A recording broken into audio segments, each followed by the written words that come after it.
Hey gang, it's absolutely bizarre how different the laws are in different states with regards to baiting bears and where you can use barrels and where you can't, and they're constantly changing. Michigan just changed a law now that you can use barrels. Before it always had to be 3 holes in your barrel, and holes had to be 1 inch in diameter or less.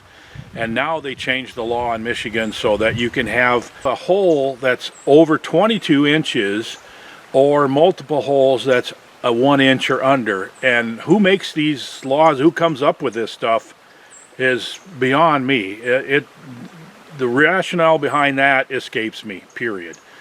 I've hunted bears over barrels across Canada. I've personally used barrels for baiting myself in Idaho and Wyoming and Minnesota and Ontario.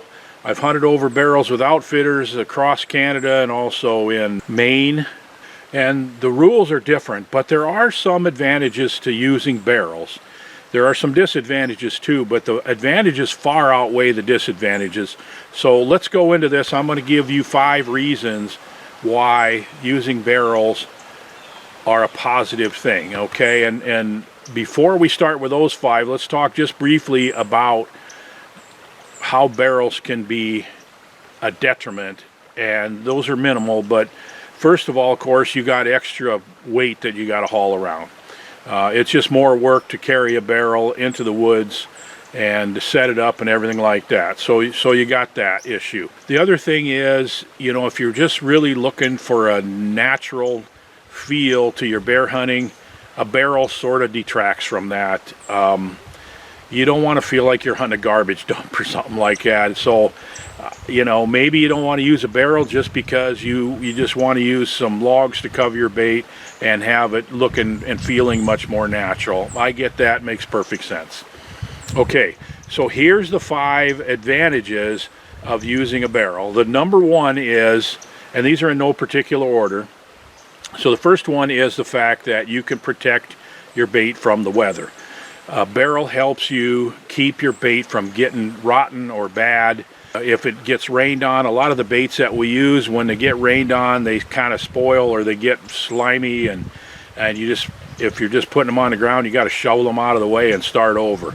A barrel helps you protect your bait from the weather, and it keeps your bait in good shape longer. Another significant advantage is that you can use your barrel to position the bear for a broadside shot.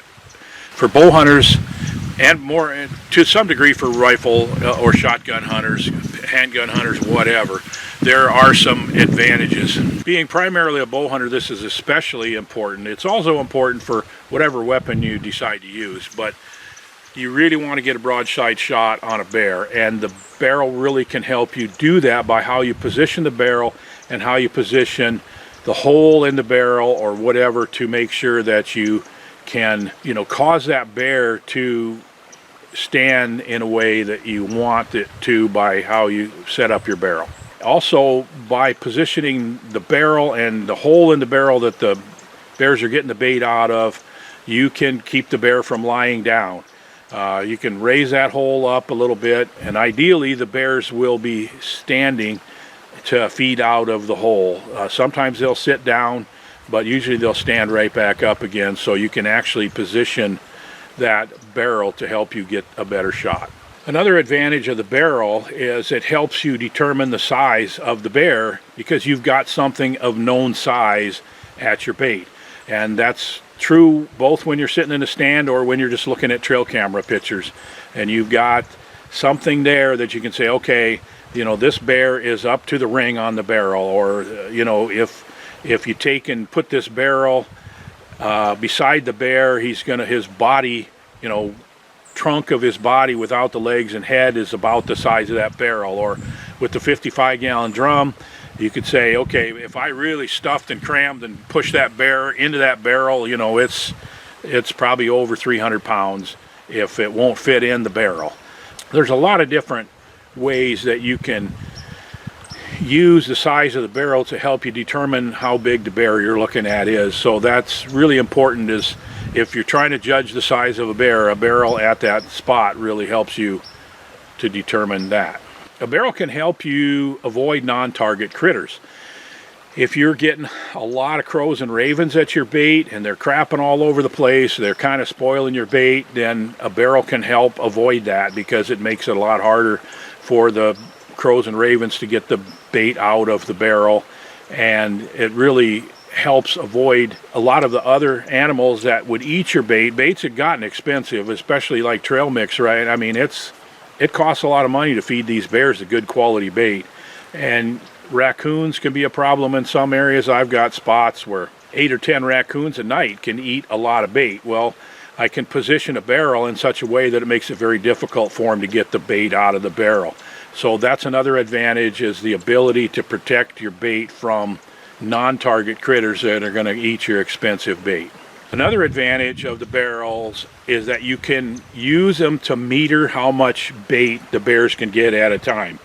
Now, we don't want to make it so it's frustrating for them, or so they can't get enough bait that they can fill up. We want them ideally to just fill up their stomach and walk away satisfied, saturated, or whatever, and just lay up somewhere nearby in a good bedding spot, so when they get hungry again, they're close.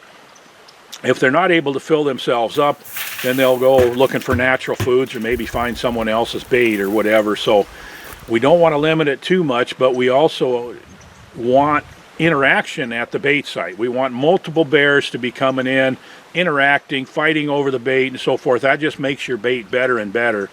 So controlling how much of the expensive bait comes out at a time can be done by using various strategies, various sizes of holes in the barrel and so forth. There's a lot of different ways to do that. So that's another advantage of using a barrel. I hope these 5 reasons to use a barrel are interesting to you and educational. I really hope that it helps you understand better the value of using a barrel. And I got to tell you a quick story before I go. Just a few years ago, it became legal to use barrels on private land in Minnesota, and then a couple of years later they opened it up to using barrels also on public land, and they made it so you have to have a permit to use a barrel on public land. And the permit costs, I can't remember, it's $5 or $6 or something like that. So it's nominal, but you got to have a permit, and you got to, put a label on your barrel and everything like that. A couple of years ago, I called up the DNR because they weren't clear if the permit was per barrel or per bait site. And so I called up the law enforcement division, talked to an information officer in the law enforcement division of the Minnesota DNR, and I said, do I have to have a permit per site with a barrel on it, or a permit per barrel? Because it really doesn't say in the regulations. And he says, well, what do you mean? I mean, like, what if I put 2 barrels at a bait site? Do I need 2 barrel permits? And he said, well, I don't know. No one's ever asked that before. He said, this is kind of new, and I don't think that's ever been defined. And so I'm like, okay, I'm just going to be safe. I'm not going to leave this up to the interpretation of a game warden and get a ticket or something. I'm just going to go ahead and buy 2 permits and put them on both barrels at the bait site. Well, I think they finally did define this based on my conversation with them, because I talked to someone within the DNR again the other day now, and they're saying they definitely want you to buy a permit per barrel. So I figured that's the way it would go. Any more income for them, they're going to like it. So, but anyway, hope this helps you. Feel free to disagree. Leave a comment if you have more questions about this, or it would add anything to this. Thanks for being a part of this channel, and we'll talk to you on the next video.